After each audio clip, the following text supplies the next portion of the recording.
एक दिन चंपा अपनी भैंस के लिए नीलगिरी के जंगल में चारा काटने जा रही थी। तभी पास के एक बरगद के पेड़ पर एक जादुई हंस बैठा था। उसने चंपा को देखकर सोचा, वाह, ये औरत कितनी मेहनती है। मैं कई सालों से देख रहा हूँ, ये हर सुबह जंगल आती है और अपनी भैंस के लिए ताजा चारा काट कर ले जाती है। लेकिन एक भैंस कितना ही दूध दे, उससे तो बस इनके घर की खीर ही बनती होगी। फिर ये बेचते क्या होंगे? मैं एक जादुई हंस हूँ, क्यों ना मैं गाय बनकर इनके घर चला जाऊं? मेरे दूध को बेचकर ये अपनी जिंदगी आराम से जी सकेंगे। हाँ, ये ठीक रहेगा। ये औरत बहुत दयालु और नेक दिल भी लगती है। इतना कहकर हंस पेड़ से उतरा और एक सुनहरी चमक के साथ एक खूबसूरत गाय में बदल गई। फिर वो चंपा के पास गया और बोली, हे दयालु औरत, इस जंगल में मेरा कोई नहीं है, मैं अकेली हूँ। क्या तुम मुझे अपने घर ले चलोगी? मैं तुम्हें बदले में ढेर सारा दूध दूंगी। ये क्या? मैं कोई सपना तो नहीं देख रही? ये गाय तो बोल रही है। पहले तुम बताओ, तुम बोल कैसे रही हो? मैंने तो आज तक कोई गाय इंसानी आवाज में बोलते नहीं देखी। दरअसल मैं एक जादुई गाय हूँ, इसलिए मैं इंसानों की तरह बोल सकती हूँ और उनकी बातें समझ सकती हूँ। मैं कह रही थी, मुझे अपने घर ले चलो। तुम मुझे सुबह शाम हरा भरा चारा देना और मैं तुम्हें ढेर सारा दूध दूंगी। उस दूध को बेचकर तुम अपनी जिंदगी आराम से चला सकोगी। एक भैंस से तुम्हारा गुजारा तो हो नहीं रहा। अरे जादुई गाय, तुम सच कह रही हो। अगर ऐसा हुआ तो हमारी सारी मुश्किलें खत्म हो जाएंगी। ठीक है, तुम मेरे साथ चलो। चंपा गाय को लेकर शिवनगर गांव में अपने घर की ओर चल पड़ी।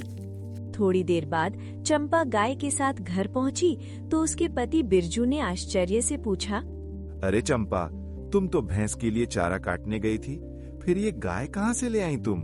बिरजू, मैंने इसे कहीं से पकड़ा नहीं, ये मुझे जंगल में मिली। इसे बस थोड़ा सा चारा देना है और ये बदले में ढेर सारा दूध देगी। एक भैंस से हमारा गुजारा नहीं हो रहा था, अब इस गाय का दूध बेचकर हम अच्छे से जी सकेंगे। चंपा, तुम सच कह रही हो। फिर तो तुमने बहुत अच्छा किया। हम आज से इस गाय का अच्छे से ध्यान रखेंगे। उस दिन से दोनों रोज जंगल से गाय के लिए हरा भरा चारा लाने लगे। दिन बीतते गए। कुछ समय बाद बिरजू गांव के जमींदार ठाकुर के पास रोज दूध देने जाने लगा। एक दिन उसका पड़ोसी रमन ये सब देखकर सोचने लगा, अरे, इसके पास तो एक ही भैंस थी, फिर ये रोज बाल्टी भर भर के दूध कहाँ से ला रहा है?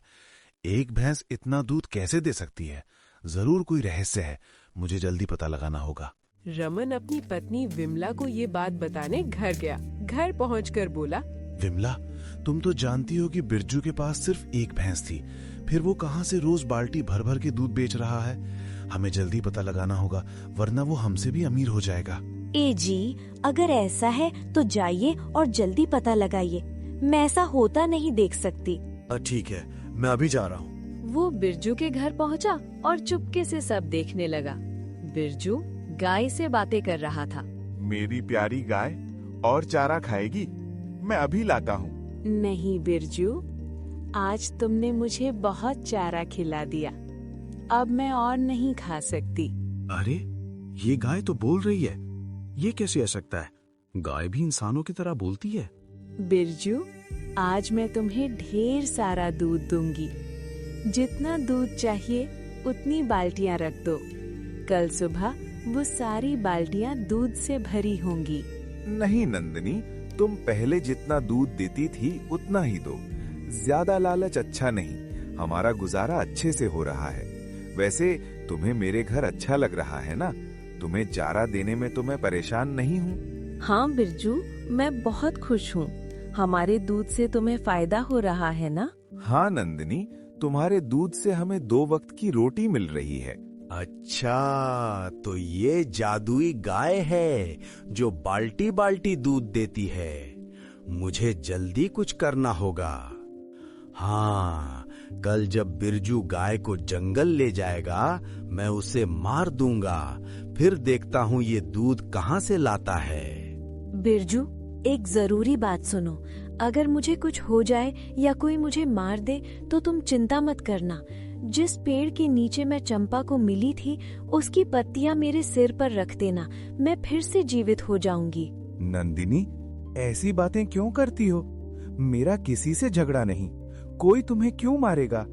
चलो, मैं तुम्हें जंगल ले चलता हूँ। चंपा, मैं नंदिनी को जंगल ले जा रहा हूँ। अगर देर हो जाए तो चिंता मत करना। ठीक है, लेकिन जंगल में सावधान रहना, वहाँ जंगली जानवर होते हैं। बिरजू गाय को लेकर जंगल गया। वहाँ नंदिनी हरा भरा चारा खाने लगी। भी बिरजू ने सोचा, आज बहुत गर्मी है, एक काम करता हूँ, मैं उस पेड़ के नीचे थोड़ा आराम कर लेता हूँ। वो पेड़ के नीचे जमीन पर बैठ गया। इधर रमन झाड़ियों में छिपा था। इस गाय को मारना ही पड़ेगा, ये मेरे रास्ते का कांटा है। तभी नंदिनी जोर जोर से चिल्लाने लगी। बिरजू नींद से जागा और बोला, हे भगवान, ये कैसे हो गया? मेरी नंदिनी कैसे मर गई? अब मैं चंपा को क्या जवाब दूंगा? बिरजू उदास होकर घर लौटा। तभी चंपा ने पूछा, बिरजू, क्या हुआ? तुम इतने दुखी क्यों हो? और नंदिनी कहाँ है? चंपा, मैं तुम्हें कैसे बताऊं? नंदिनी अब नहीं रही, वो मर गई। ये क्या कह रहे हो? वो तो जंगल में चारा खाने गई थी। बताओ क्या हुआ? मैं जंगल में पेड़ के नीचे सो रहा था, तभी अचानक नंदिनी की चीख सुनाई दी। जब मैंने देखा तो वो मर चुकी थी। ये कैसे हो गया? वो गाय हमारी कमाई का एकमात्र सहारा थी। अब हम क्या करेंगे? चंपा, चिंता मत करो, मुझे नंदिनी का रहस्य पता है। मैं जंगल से पत्तियां लाता हूँ। ठीक है, लेकिन सावधानी से जाना। बिरजू जंगल गया और उस बरगद के पेड़ की पत्तियां तोड़कर गाय के पास पहुंचा। उसने पत्तियां गाय के सिर पर रखी। तभी एक तेज रोशनी के साथ नंदिनी जीवित हो गई। नंदिनी, तुम वापस आ गई। भगवान का लाख लाख शुक्र है। पता है, मुझे तुम्हारे बिना अच्छा नहीं लग रहा था। चंपा और मेरा रो रो कर बुरा हाल हो गया था। बिरजू, अब मैं ठीक हूँ। चलो घर चलते हैं, चंपा मुझे देखकर खुश होगी। बिरजू गाय को लेकर घर गया और चंपा को सब कुछ बताया।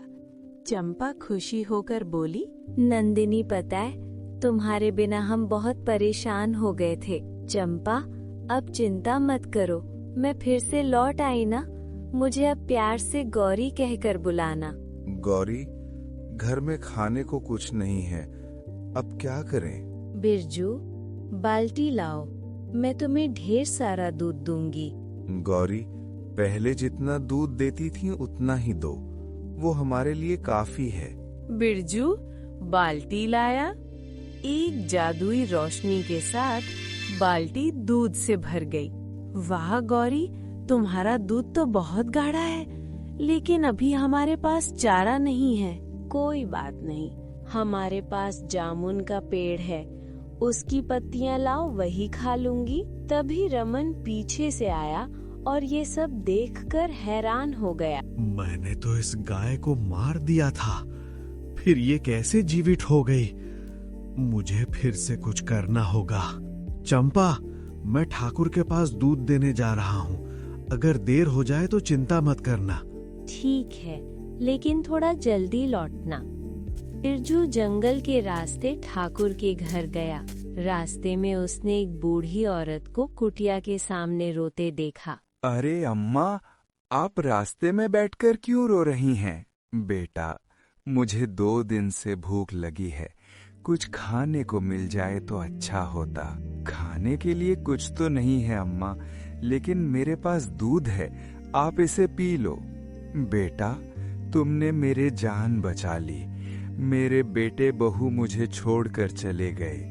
बिरजू ने दूध का कुछ हिस्सा बूढ़ी माँ को दिया और बाकी लेकर ठाकुर के पास गया। ठाकुर जी, ये ताजा ताजा दूध लाया हूँ। बिरजू, तुम कई दिन के बाद आए, कोई दिक्कत परेशानी थी क्या? हाँ ठाकुर जी, मेरी गाय बीमार थी, लेकिन अब सब ठीक हो गया है। वो दूध देकर घर लौटा। कुछ दिन बीत गए। बिरजू अब गरीबों की मदद करने लगा। रमन को ये देखकर बहुत जलन होने लगी। बिरजू तो दूध बेचकर अमीर बनते जा रहा है, मुझे उसकी गाय को फिर से मारना होगा। गौरी के जादुई होने की बात फैल गई। ठाकुर को भी पता चला। वो बिरजू के घर गया और बोला, बिरजू, मैंने सुना है तुम्हारी गाय बहुत खास है, क्या मैं उसे एक बार देख सकता हूँ? हाँ हाँ ठाकुर जी, क्यों नहीं, आइए दिखा देता हूँ। वो ठाकुर जी को गौशाला ले गया। बिरजू, मुझे यकीन नहीं आ रहा है, क्या ये गाय मेरे सामने दूध दे सकती है? हाँ, क्यों नहीं, देखिए। गौरी, ठाकुर जी को अपनी शक्ति दिखाओ। एक सुनहरी रोशनी के साथ बाल्टी दूध से भर गई।